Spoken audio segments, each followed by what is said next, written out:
आज वो दिन आ गया आप लोगों को मेरी सीक्रेट बताने के लिए।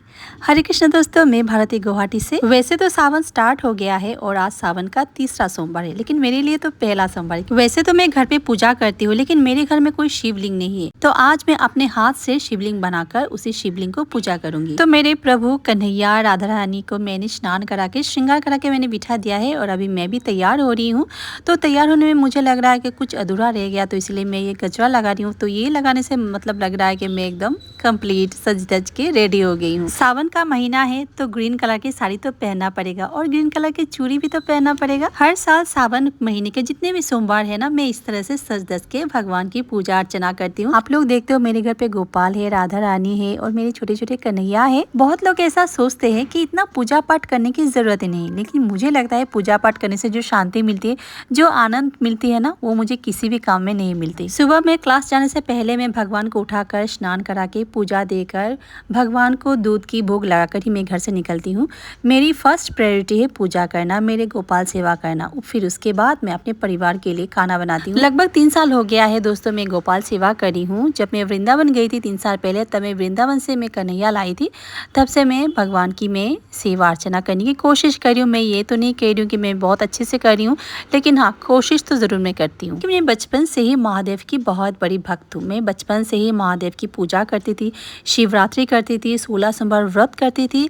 मतलब मैं महादेव ही मेरे लिए सब कुछ थे। तो इसीलिए महादेव ने मुझे आशीर्वाद के रूप में गोपाल सेवा का मुझे मौका दिया। एक शिवलिंग मेरे पास था बहुत पहले से, लेकिन वो शिवलिंग बहुत पुराना हो गया था ना, तो इसीलिए बहुत सारा दाग मुझे दिखाई दिया। तो इसीलिए मेरे शिवलिंग को मैंने मंदिर पे रख के आई। हमारे घर के पास ही एक शिव मंदिर है। मैं बीच बीच में मंदिर पे जाती हूँ, जाकर पूजा देकर आती हूँ। लगभग 3 साल पहले मैं वृंदावन गई थी, और सिर्फ वृंदावन ही नहीं, मैं गई थी हरिद्वार, ऋषिकेश जाकर मैंने प्रभु की दर्शन किए। और आते समय वृंदावन से मैं कन्हैया को लेकर आई, और कन्हैया को घर पे लाने के बाद कन्हैया ने मुझे बहुत सारी परीक्षा ली, लेकिन हर परीक्षा में मैं पास हो गई। तब से मैं प्रभु की सेवा पाने का मुझे मौका मिल गया, और प्रभु की कृपा से मैं 4 महीने पहले फिर से मैं वृंदावन गई, और इस बार मैं बरसाना से बरसाने की रानी घर पे लेकर आई।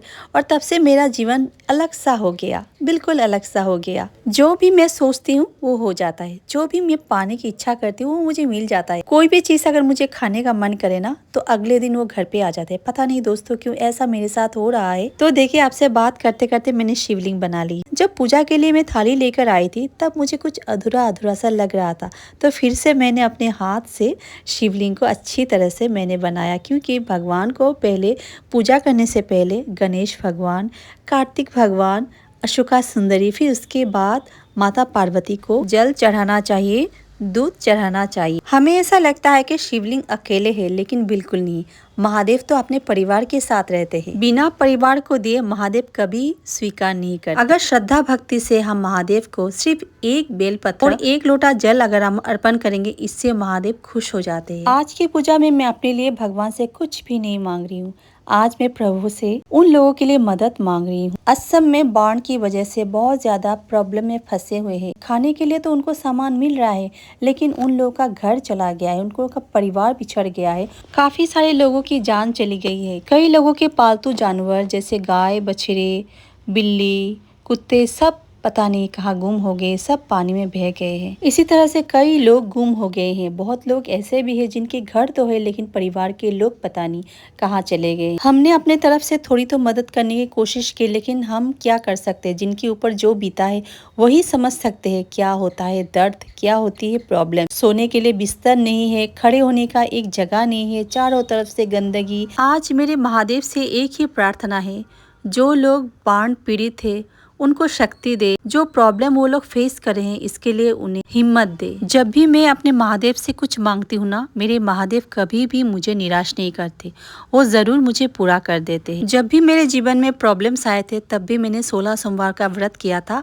और मेरे सारे प्रॉब्लम्स चुटकी में चले जाते थे। जो दुर्दशा वो लोग फेस कर रहे हैं, कल हमें भी तो हो सकती है ना। इसीलिए हमेशा दूसरों के दर्द में अपना दर्द देखनी चाहिए। हम हमेशा सोचते हैं कि हमारे जीवन में ही प्रॉब्लम है, लेकिन हर एक इंसान के जीवन में प्रॉब्लम्स रहते हैं, लेकिन हर प्रॉब्लम्स को फेस करना ही तो जीवन होता है। जो भी समस्या जीवन में आए, हमें हंसते मुस्कुराते हुए उसे हमें जरूर फेस करनी चाहिए। आज सावन सोमवार स्पेशल मैंने बहुत ही एक स्पेशल रेसिपी मैंने बनाया, तो इसकी रेसिपी बहुत जल्द आएगा। वैसे तो मैं पैरों में कभी आलता लगाती ही नहीं, मैं भूल ही जाती हूँ, लेकिन सावन के महीने में मैं ज़रूर पैरों में आलता लगाती हूँ। सुबह लगाना तो मैं एकदम भूल गई थी, तो इसीलिए अभी मैं शाम को लगा रही हूँ। और जो मैंने शिवलिंग बनाया है उसे विसर्जन भी देना है, तो इसीलिए एक साथ मैं शाम को आ गई हूँ।